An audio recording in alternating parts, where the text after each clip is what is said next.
Então, para quem está nos acompanhando, né, já sabe que nós trocamos de trilha. Quem perdeu aí nos últimos dias, né, foi a nossa edição de aniversário, foi no dia 1º de fevereiro.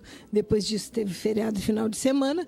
Então nós trocamos de trilha aí, marcando nossos 10 anos de Paralelo 30, que aconteceram, né? Isso aí aconteceu na quinta-feira, 1º de fevereiro. Nós começamos no 1º de fevereiro de 2008. Eita história, hein? Eita história. Pô, ficou bonito essa trilha, hein? Gostei. Brasil, Gostei. Bom dia. Cuba.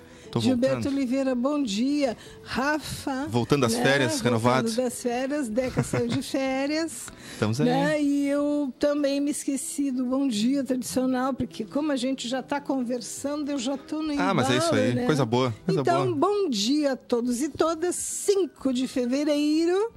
Né? Nossa primeira segunda-feira do mês. Hoje nós temos o Observatório de Conflitos e conosco está o Wagner Passos e nós vamos conversar com a democracia em risco. Reflexões desde observatórios de conflitos do extremo sul do Brasil. As pessoas estão acostumadas com o Wagner Passos, cartunista. Exatamente, cartunista, e um cara também, um ativista cultural, um agitador, né? Mas o tema caiu bem, né? Porque caiu. Democracia em risco, né? Exatamente. Desenhada, né? Parece. Também, né? Ele pode se examinar pelos dois ângulos, né? Mas antes de nós começarmos a conversar sobre o tema em si, o Rafa, não sei se conseguisse abrir aí, Rafa, a temperatura. Temos previsão do tempo? Temos aqui 25 graus e parece sem chuva, pelo menos até quarta-feira, onde marca aqui o site do Clima Tempo. E sensação térmica de 26 graus, umidade 72%.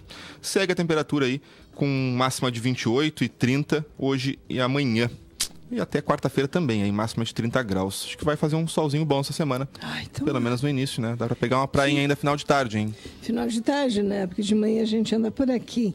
Então, mas a música tradicional, assim, desde que o Observatório de Conflitos começou conosco aqui no Paralelo 30, que é mais que um programa de rádio, um espaço para debater e expressar opiniões e que tem o apoio cultural fundamental da Aptafurg, que faz mais que a sua parte, né? A música que a gente toca sempre. Então, desde que começamos com o Observatório de Conflitos, acontecendo de forma fixa aqui no Paralelo 30, a gente toca sempre a Balança de Xangô, né? Para abrir o mês, assim, da primeira segunda-feira do mês, e vamos embora lá. Bataclan FC.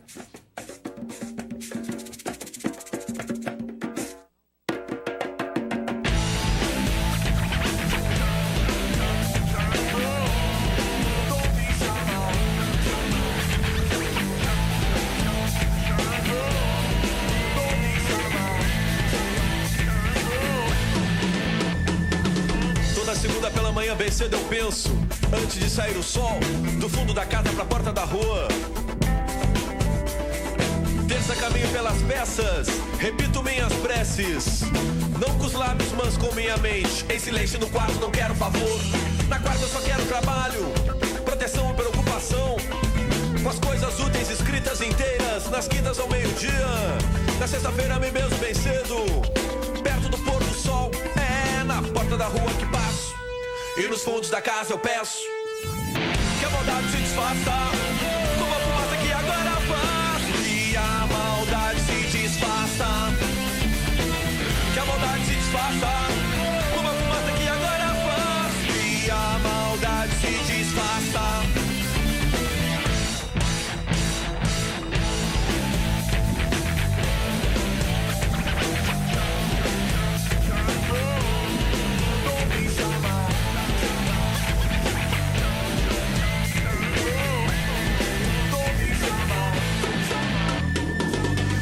Segunda pela manhã, bem cedo eu penso, antes de sair o sol, do fundo da casa pra porta da rua.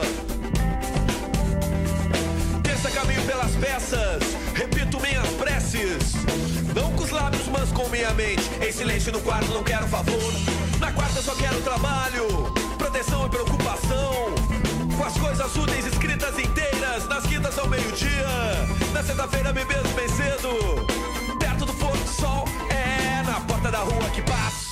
E nos fundos da casa eu peço que a maldade se desfaça como a fumaça que agora faço. E a maldade se desfaça, que a maldade se desfaça como a fumaça que agora faço. E a maldade se desfaça. Eu não quero esmola, eu quero casa pra morar, pão pra comer e algodão pra vestir. Tô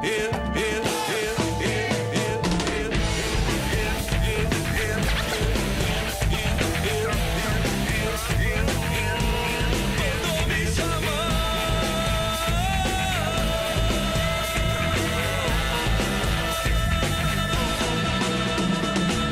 que a maldade se desfaça como a fumaça que agora faz. E a maldade se desfaça, que a maldade se desfaça como a fumaça que agora faz. E a maldade se desfaça.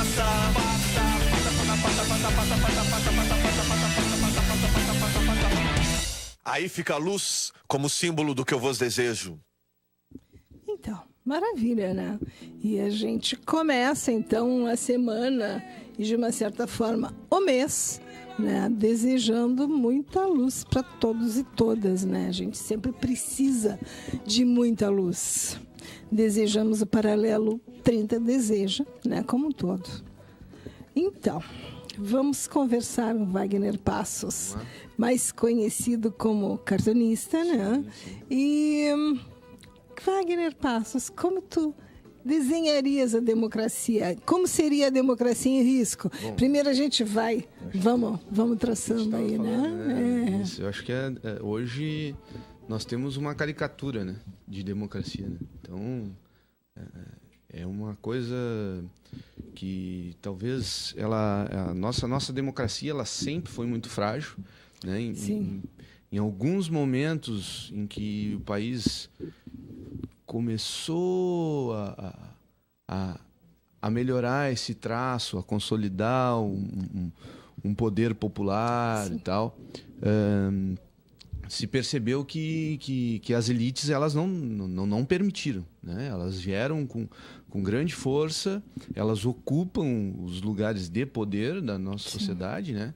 Então, hoje, quando nós falamos em golpe, né, eu sou bastante crítico à vitimização do Lula, por exemplo. Né? Eu faço uma outra análise que algumas pessoas de esquerda também fazem, não são todas, né?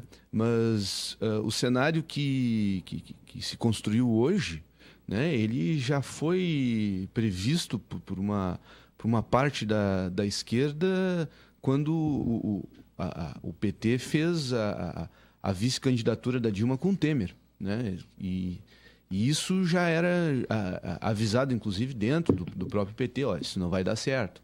O que seria uma ala mais radical do PT, vamos dizer assim, né?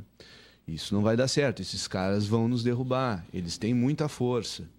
E isso, de certa forma, foi deixado meio de lado porque nós, como população também, nós demos muita atenção, nós demos muito valor a um crescimento econômico, a um desenvolvimento econômico, né? muito grande, como se isso fosse um desenvolvimento social, como se isso fosse um desenvolvimento da própria educação do povo, né? Se a gente vai ver, por exemplo, o que aconteceu de investimento nas universidades, que foi algo surpreendente, né? Principalmente para países de primeiro mundo, né? O que foi o programa Ciências Sem Fronteiras, o que foi a FURG. Eu entrei na FURG no período do FHC, né, em 1998. Entrei para o curso de Ciências Contábeis e já naquele primeiro ano teve uma greve onde o ministro da Educação, Paulo Renato de Souza, na época, e eu falo para a gurizada que está hoje na universidade, que é contra a greve e tal, eu digo o seguinte: se não fosse a greve de 1998, os estudantes pararem, junto com os técnicos e os professores, o estudante hoje estaria pagando à universidade no mínimo R$1.000 por mês. Isso é fato. Como acontece na Colômbia, por exemplo. A Colômbia, a educação pública, o cara tem que pagar, porque o governo diz que não tem grana, e aí tu paga um valor considerável, tipo R$500, R$600, na universidade pública, né? E aí o pessoal reclama, eu quero me formar, quero trabalhar, né? Muito sempre esse é o argumento do imediatismo, né? Mas se não fosse eu abrir mão de quase 6 meses de estudo, de aula, os estudantes hoje da universidade pública não estariam, talvez, numa universidade pública. Sim, né? Tu e todo o pessoal Então época, a gente né? vê assim, dentro dessa questão, né? Voltando à questão das universidades, né? Como, por exemplo, na educação nós evoluímos a um patamar, né? Que nós tínhamos um recurso e também não foi investido uma forma de desenvolvimento de país. Era assim, por exemplo, era um recurso que estava muito ligado, e aí nossa educação hoje, né, quando a gente está falando em democracia, e aí é todo um sistema social e econômico que é condicionado ao mercado. E aí, quando nós falamos em mercado, né, não é só esse mercado de trabalho que nós temos em Rio Grande, né, de trabalhos na Barra, trabalhos no comércio, né? A gente vai em cidades pequenas, é o trabalho artesanal, é a economia solidária, né? Mas só que nós estamos condicionados a um mercado internacional, onde ele subsidia essa elite brasileira. Sim. E aí, se nós formos olhar o Brasil, em termos de recurso, o que foi o pré-sal? O pré-sal, em seguida que a Petrobras descobriu as reservas de petróleo, nós tivemos computadores roubados pelo governo dos Estados Unidos. Hackeados, tu diz, né? Não, teve um container. Tiraram Não, mas teve um container da Petrobras que sim, porque estava em arquivos físicos de HDs, de computadores, e isso foi roubado, né? E aí tu começa a partir daquele momento todo um processo de descredibilização, acadelamento do Brasil, né? Condicionamento a uma política norte-americana, porque aí a gente começa a ver também o seguinte, né? Quando a gente fala o Trump, a gente coloca a figura, o governo dos Estados Unidos, o país Estados Unidos, né? Não é o país Estados Unidos em si. Sim. Porque hoje um dos principais centros de esquerda da vertente anticapitalista está nos Estados Unidos, né? Existe uma parcela muito grande da população nos Estados Unidos que é de esquerda. Isso não se fala, né? E os grandes pensadores de esquerda hoje dos Estados Unidos estão dentro dos Estados Unidos. No mundo, vários deles estão dentro dos Estados Unidos. Porque os caras estão vivendo aquilo ali. E estão vendo o quanto a população dos Estados Unidos também sofre com o capitalismo. Sim. Quanto empobreceu e Sim. perdeu direitos. E aí a gente começa a ver o seguinte, que quando nós falamos em sociedade anônima, né, não é à toa que ela se chama sociedade anônima. Fora um ou outro desses grandes capitalistas do mundo, esses grandes bilionários, trilionários, que querem aparecer, querem que o mundo saiba, eles têm essa vaidade de serem conhecidos, né? Eles são uma minoria. Na verdade, nós não sabemos quem são essas pessoas que mandam no mundo. Sim. A gente não sabe quem são os donos dos bancos. Nós não sabemos quem são os donos das grandes multinacionais. E é uma meia dúzia de gente. Né? Exatamente. E aí, quando a gente começa a ver todos os tensionamentos econômicos, por exemplo, Talibã, e aí tu entra na questão de guerra. Sim. Né? A islamofobia que existe, porque os caras são terroristas, querem destruir o capital. Peraí. Os sheiks do petróleo, quem são esses caras? São do Islã. Quem é que banca o Talibã? São esses caras. Esses caras, por exemplo, eles deixam eles são vetados nos hotéis? Não, eles são recebidos com plumas e paetês e tudo mais. Né? Então, existe um tensionamento de grupos econômicos no mundo, onde, quando aí voltamos a essa questão do golpe, quem é que sofreu o golpe? Né? Propriamente, não foi o governo do PT, não foi a Dilma, não é o Lula. Tá configurado, unificado, personificado neles. Sim. Mas quem sofreu o golpe foi o povo brasileiro. Exatamente. Porque eles já sabiam. O golpe, quando o Temer lançou em 2015 aquela carta dizendo que estava faltando carinho, afeto, que ele estava sendo deixado de lado. Pô, peraí, o cara é vice-presidente. O cara tem todas as regalias dentro do governo, todas as portas abertas. O cara era o braço de interlocução com a direita dentro do Congresso. Ele era um participante ativo do governo, talvez muito mais até do que a Dilma, porque talvez ele tivesse uma ação de bastidor muito, muito forte, né, e representativa, né? E aí nós começamos a ver esse desenho, essa fragilidade que aí é um erro estratégico que o Partido dos Trabalhadores tomou, né? Isso é uma crítica o Olívio Dutra faz essa crítica, onde se perdeu uma oportunidade, né? Foram 14 anos onde se focou demais no desenvolvimento econômico e se deixou de fazer paralelo a isso, né? Inclusive o Cláudio Nascimento, que é da Economia Solidária, participou do governo né, do governo federal e tal. Ele também faz essa crítica que a educação social foi deixada de lado, né, no sentido de nós nos entendermos como povo, né, da classe média também se entender como povo, né, dessa população de baixa renda, ela também ter oportunidades de estudo e de trabalho, e não fazer isso e estudar por uma questão eu vivi isso, né? A gente ter programas do governo, né? Tipo Pronatec, e as pessoas irem por R$100 e não pelo curso em si, sabe? Ver aquela questão de transformação do curso.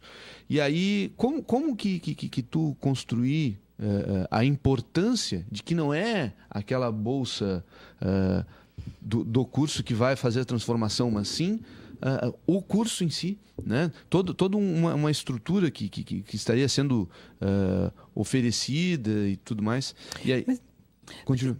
Porque na realidade, Wagner, este sentimento de castas, na realidade, sim, é isso, né? É o, sim, pertencimento a castas. Ele é muito arraigado na população brasileira. Sim. Né? E acredito que o que tu estejas falando é justamente isso. Isso não foi atacado. Sim. Não foi... Exato. Porque isso é muito forte e tu percebe no dia a dia, no servilismo que ainda existe em algumas pessoas, frente, por exemplo, ao título de doutor e até de muitas pessoas que não são nem doutores nem doutoras e que utilizam este título, né? Que é, digamos, que são os títulos, nos títulos de nobreza, né?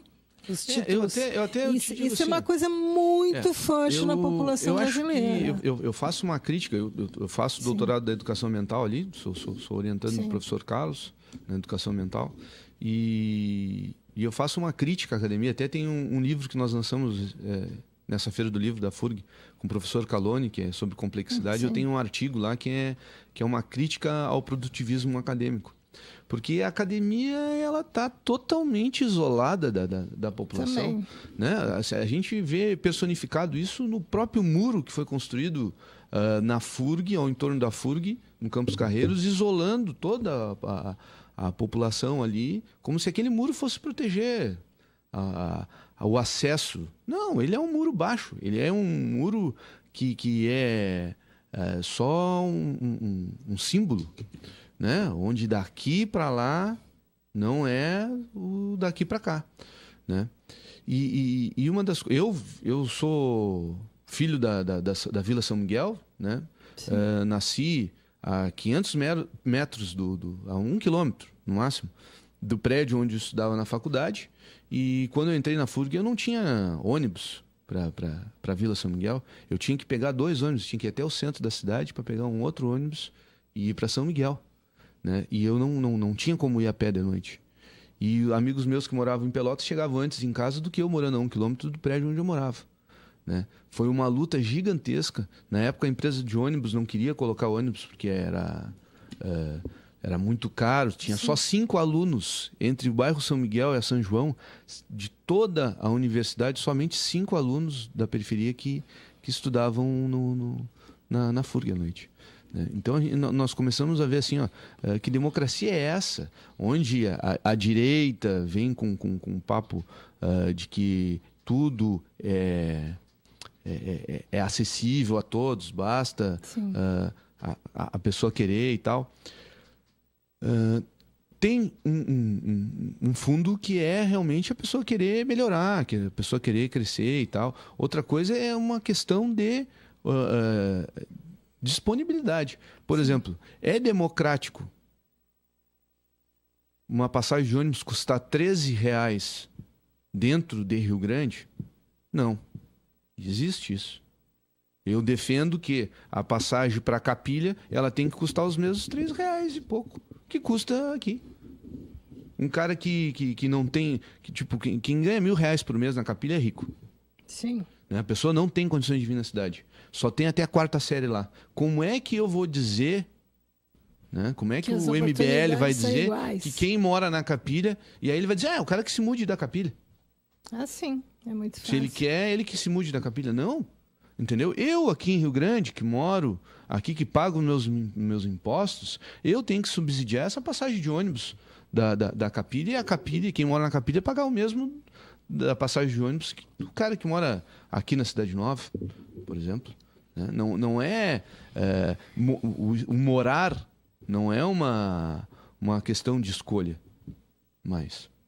Né? Até porque o custo de um terreno ou de uma casa, para tu comprar uma casa no centro, é diferente de tu comprar uma casa lá na Capilha, por exemplo. Então se tem muito isso, né? E aí nós começamos a ver que dentro dessa questão da justiça, né? O que está acontecendo, né? O que aconteceu dentro desse processo do Lula? Uma coisa que pouca gente fala. Dentro do processo do Lula, tinham outros réus também, que eram os executivos da OAS. Esses executivos da OAS levantaram milhões de reais em desvio de grana da Petrobras. Porém, no momento em que eles se permitem entrar nesse jogo de que a gente tem que achar um boi de piranha. O boi de piranha é o Lula. A gente tem que colocar tudo na culpa do para a opinião pública achar que a partir desse momento nós estamos resolvendo o problema do país. E aí, por uma questão de delação premiada, tu vais dizer que o triplex é do Lula? Vou dizer. Então tá. Então tu vai ser inocentado. Esses executivos da OAS, eles foram absolvidos no processo. Absurdo isso. Como que um cara que levanta milhões, e aí é 50, a gente não está falando, é 50 milhões, é 100 milhões, é o orçamento anual da Prefeitura de Rio Grande que uma pessoa levantou. e esse cara é absolvido.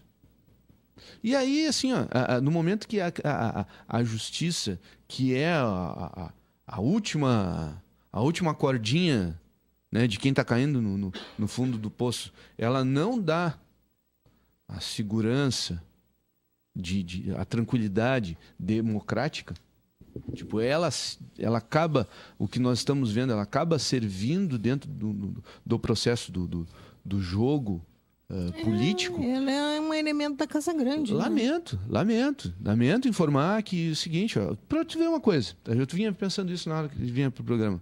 Qual é o candidato da direita? Não existe. É o Luciano Huck, é o Aécio, é o Bolsonaro. O Bolsonaro, talvez se o Lula não concorra, ele ganhe porque... eu digo que o Bolsonaro cresceu por causa da esquerda, que se assustava com os depoimentos dele e promoveu ele via rede social. Mas assim, nem a direita quer o Bolsonaro. Claro que não. E aí, assim, qual é o detalhe deles? Eles não querem, por exemplo, eles não têm governo. Na verdade, o objetivo é desmantelar. É tomar conta e vender o que ainda resta, né? E aí tu vê, a Petrobras, que vale uma grana. Entendeu? Tu pega todas as empresas de energia, tu começa até me desculpa o Raul Seixas naquela música do Aluga-se, né? Mas só que aquilo ali é pouco comparado com o que estou fazendo hoje no país, né? São 11h30 e alguns segundinhos. Vamos para intervalo, retornamos daqui a pouco.